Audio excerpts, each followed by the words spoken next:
Hi, this is Cheryl Gallant, your Conservative Member of Parliament for the frozen riding of Renfrew-Nipissing-Pembroke. It is a credit to the skills and effectiveness of the women and men of the Canadian Armed Forces that they are called upon during emergencies.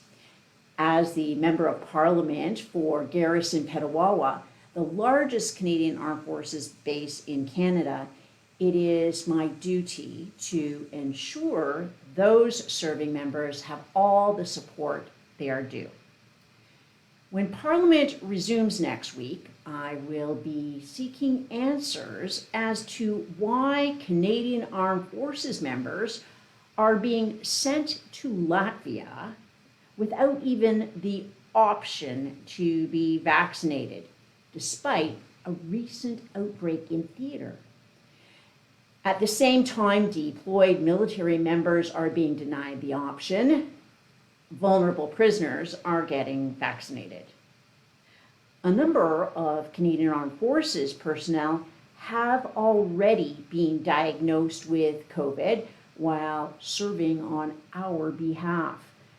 But we cannot be sure all of them have been diagnosed. Various media have been reporting that a contingent of Canadian Armed Forces personnel became ill while in Wuhan for the World Military Games and came down with a pneumonia after returning in October of 2019. We have a letter from the previous Canadian Armed Forces Surgeon General stating the soldiers who became sick during or after being in Wuhan did not need to be tested because the Chinese Communist government had told the world it started at a food market. Sadly, we are learning more and more about the lingering effects of this virus. Should their illness lead to future medical complications, having been denied testing, they will have to fight Veterans Affairs for coverage. While the Liberals have been totally unprepared for COVID, the Liberals sure were prepared to launch their new law to censor social media. Last week, Blacklock's reported it was being discussed by bureaucrats.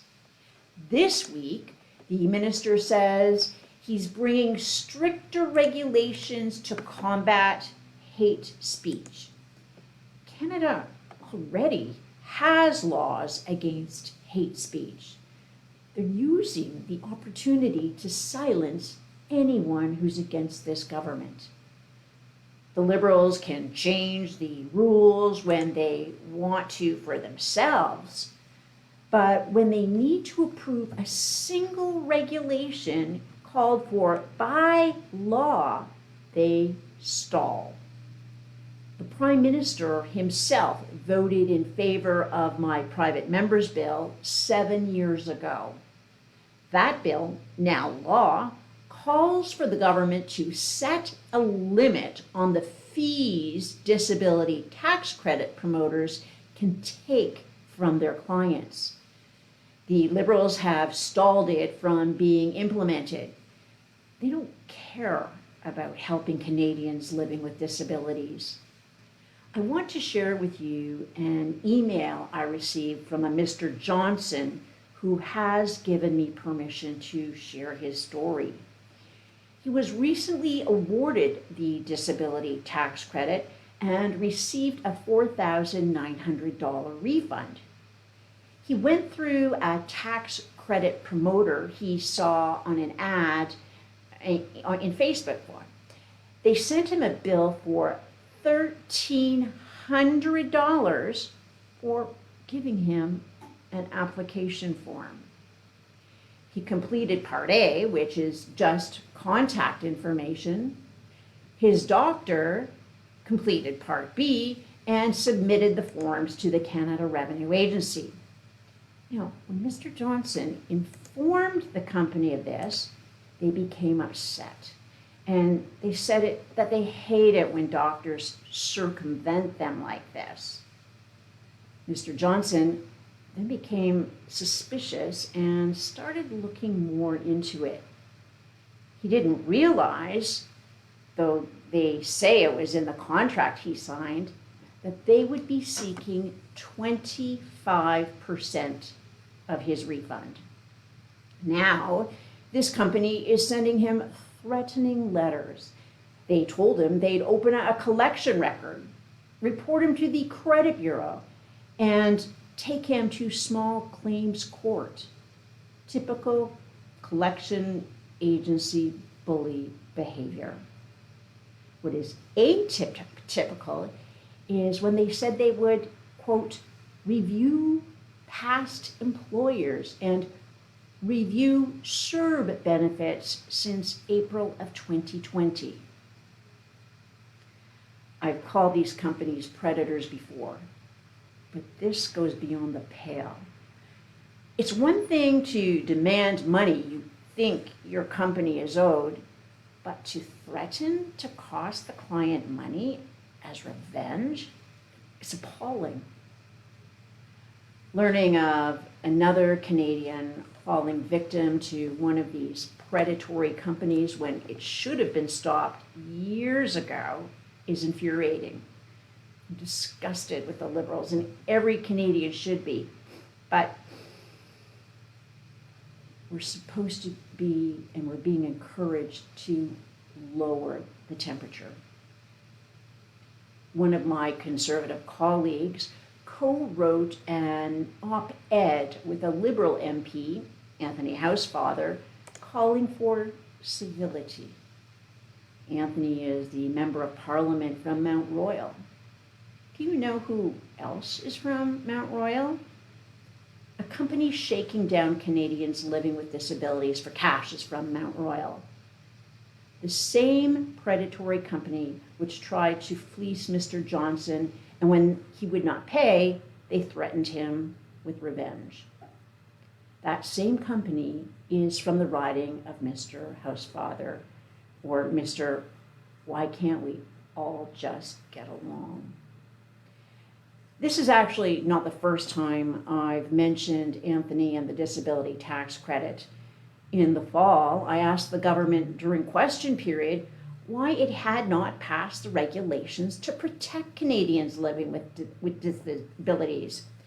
There was no answer, so I raised it again during the adjournment proceedings. That's when we get a chance to debate an issue from question period further. I gave my side of the debate, and Anthony debated a different topic altogether. If you're going to write an op-ed calling for civil debate, at least have the respect and decency to show up for the right debate. In the spirit of civility, I'm not going to question if Anthony did not want to debate the issue because one of these companies is in his riding, and chalk it up to regular Liberal self-servitude. I won't question his motives, but I will call on him to do the right thing and ask that you join me as well. Let's demonstrate our famous Canadian politeness calmly and serenely and email Anthony. Let him know how a company in his riding is threatening Mr. Johnson and has demanded $1,300.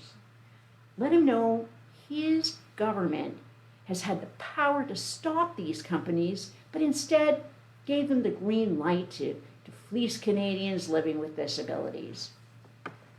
Let him know that maybe, just maybe, if he actually spoke up on behalf of Canadians living with disabilities in his Liberal caucus, then maybe they would do something about it.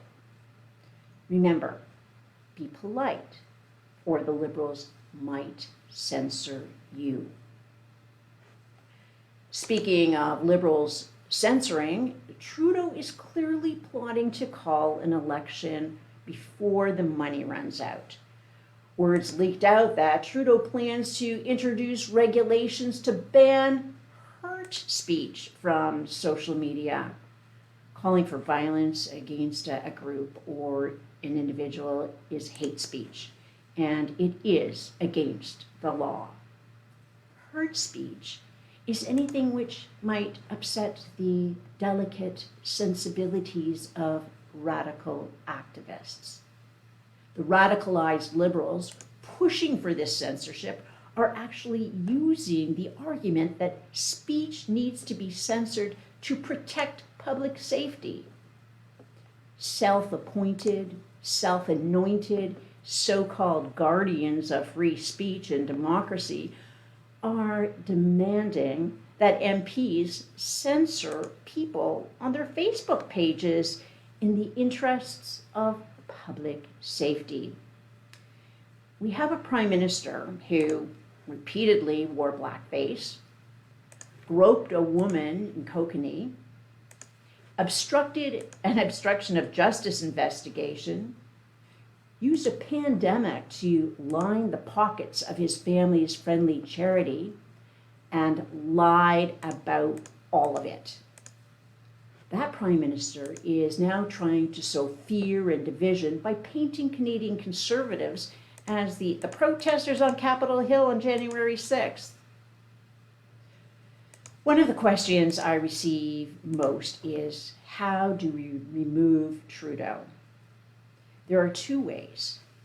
First, he loses a confidence vote, and several have occurred already, but he's bought off the support of either the Bloc or the NDP to get them through. Second, he loses the confidence of his caucus. Considering they blindly followed him after learning about the blackface, the groping, and the corruption, we have our work cut out for us. Remember, Conservatives already received more votes than Trudeau in the last election. Now, we just need to win more seats.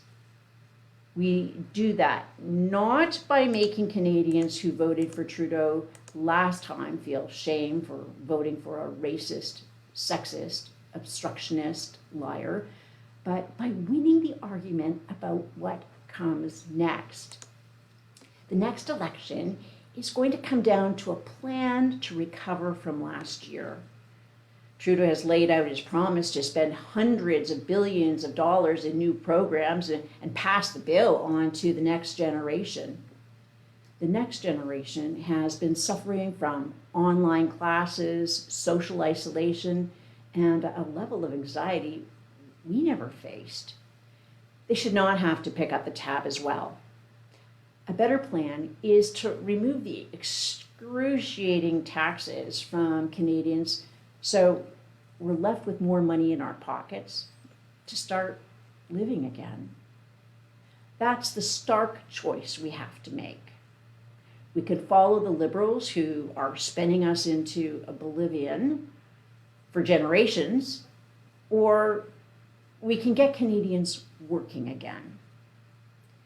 The worst part of the current lockdown is not knowing when it will end and what society will look like afterwards. It's clear that the current government has no plan. No plan to get people healthy and back to work. Conservatives have a plan. It starts with you. I've covered a number of issues today, and thank you for hanging on. Live from Ottawa, this is Cheryl Gallant, wishing you a good night.